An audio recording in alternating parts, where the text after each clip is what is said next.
Hello dear students, so this is second video lecture and here Raminder Kaur, your biology teacher, and we are going to start with the very first phylum of animal kingdom known as Porifera.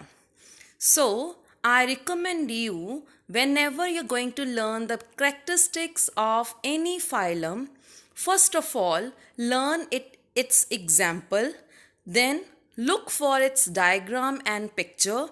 That will give you a very resemblance ideas that what main features are present in this phylum, so confusions will be avoided in this case. So if I talk about this phylum Porifera, itself speaks about that there are so many pores present in them.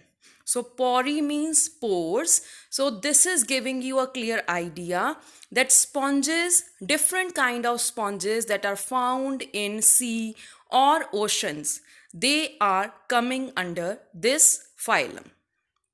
So these are asymmetrical. This is the only single phylum that do not have any symmetry in their body organization. As every organism of animal kingdom is multicellular, so they are. And why it is written that they are very primitive? Because they are very simple and the level of organization is cellular. So if I zoom this picture from the oceans, so it is grown on the floor of the sea or the ocean. It is a kind of animal, but why I have said grown? Because they are attached to the lower surface of water and they look like plants. So you can see the upper pore is very big and the whole surface is covered by many pores, and we call those pores as ostia, as mentioned in the diagram, and I have labeled it also. Now, they have water transport system because they are living in water. They do not have any distinctive mouth or anus. So everything will enter through these pores known as ostia. And where it will go? It will go to the internal cavity known as spongocoel. And where it will go afterwards? It will go out through osculum. So topmost portion which is open a big hole you can see, that is known as osculum. Then I have marked a few points so that you can get a simple verification that how to learn the characteristics. So first was marine asymmetrical sponges. Second, multicellular and cellular level of organization. Third, you will talk about water system, ostia, spongocoel and osculum. And this water transportation or circulation is going to help in gathering the food particles which are present in the water.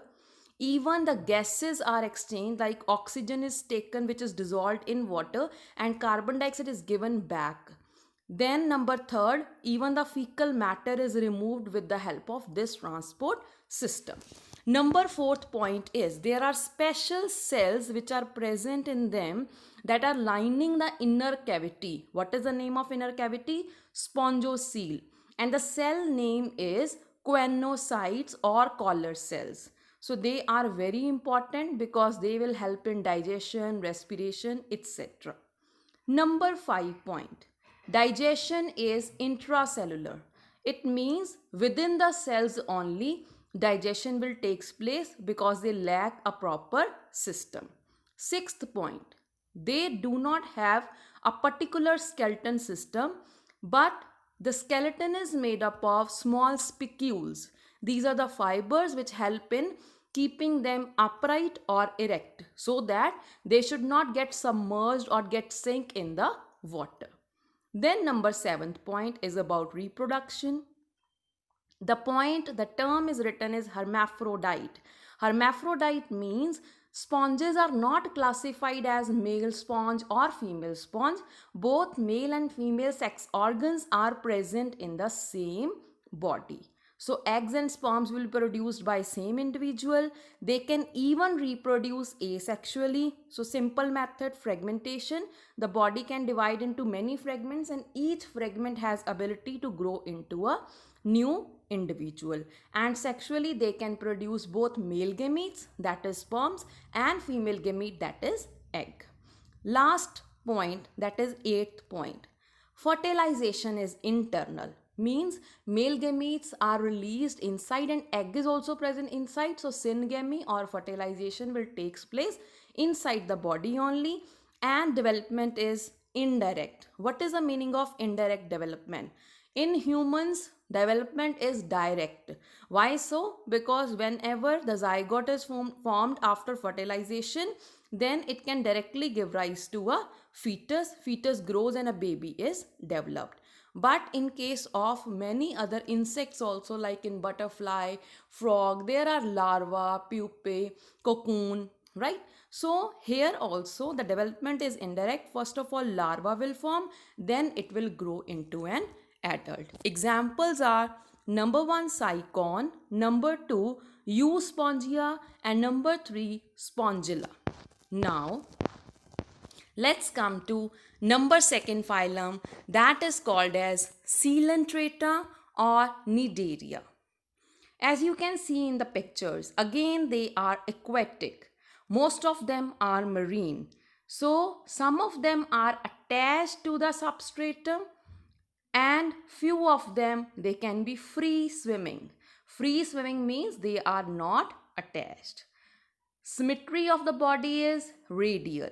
We can cut into any plane and you will get the equal halves. So why the name Cnidaria is there? It is due to a special kind of cells present in them called as cnidoblast. You can see figure 4.7. This is a diagrammatic view. So special kind of cells are present. They are also called as cnidocytes and they consist of one stinging capsules and they are lying on the tentacles. So can you see the tentacles of Hydra? As we are showing asexual reproduction by birds, so mostly you are showing Hydra over there. So these pink color structures which are coming out, these are called as tentacles. So tentacles are made up of these cnidoblasts, right? Now, why are they present? What is its economical importance? Because they will help in anchorage. Anchorage means to give us support. Number 2, defense.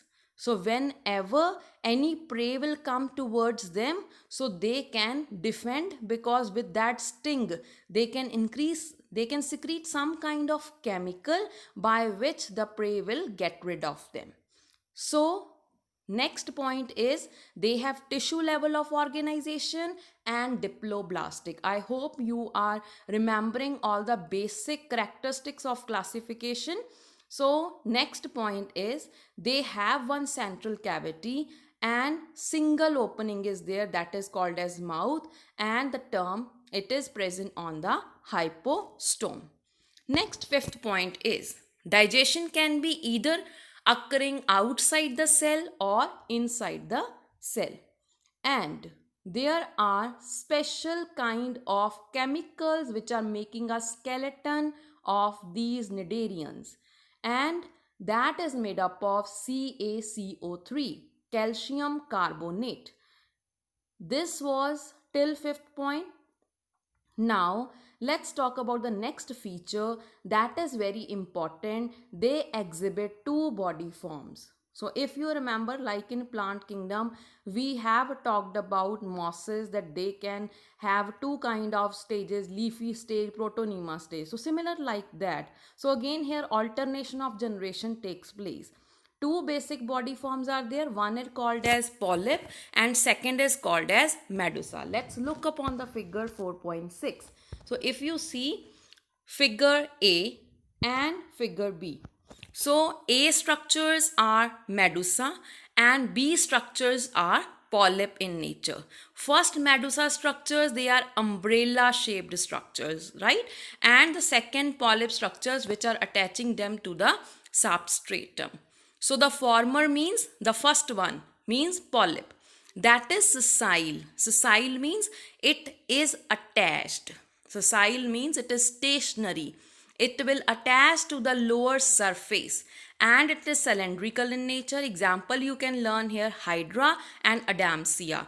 So I feel Hydra is a good example to learn. And the other one, letter means, so the second one, which is Medusa, umbrella shaped and it can swim freely, right? Example is Aurelia or jellyfish. Look students, it is not a fish, but because it looks like a fish, that's why it is called as jellyfish. And they exhibit both generations and this process is called as metagenesis. Polyps, they will produce medusa and medusa will produce polyp. So this is a life cycle which goes on, right? So any two examples you can learn out of them. Now coming to next third phylum, that is Ctenophora. They are also known as sea walnuts. Why they are called as sea walnuts? Because their structure looks like that.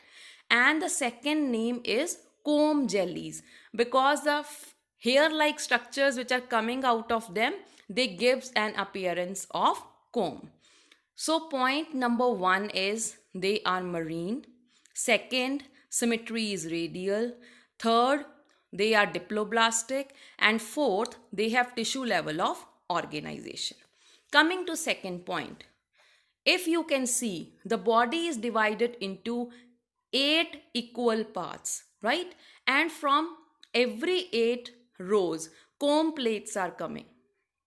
What is the main function of these? Because they are living in water, they do not have any feet for locomotion. So these comb plates which help in locomotion. Third point is digestion. Again it is same, either inside the cell or outside. Fourth main point, they can emit light. So that's why this characteristic is called as bioluminescence. It can be for the defense purpose, right? Next, last point is of reproduction, that again sexes are not separate, both male and female structures are present in the same individual. There is no asexual reproduction. Fertilization is external, means gametes will be released outside and then only fertilization can take place. Again, the larva or any other stage will be there that will acting as a middle part to convert them into an adult. So example you can learn Ctenoplana. Now coming to fourth phylum, and this is called as Platyhelminthes. Generally and commonly they are called as flatworms. Why they are called as flat? Because they have two surfaces. One is dorsal and one is ventral. So the first appearing surface is ventral and the posterior surface is called as dorsal. They have flattened body. Second point, they are endoparasites. What do you mean by endoparasites? Parasites can be of two types, exo or endo. Exo means which are living on the body of the host, such as ticks, lice, etc. And endoparasites are those ones which are living inside the body of the host. So these kind of flatworms can be found in the intestine of human beings. Third point, which is almost similar to the above, that is symmetry is bilateral, triploblastic, and there is no true coelom present in them.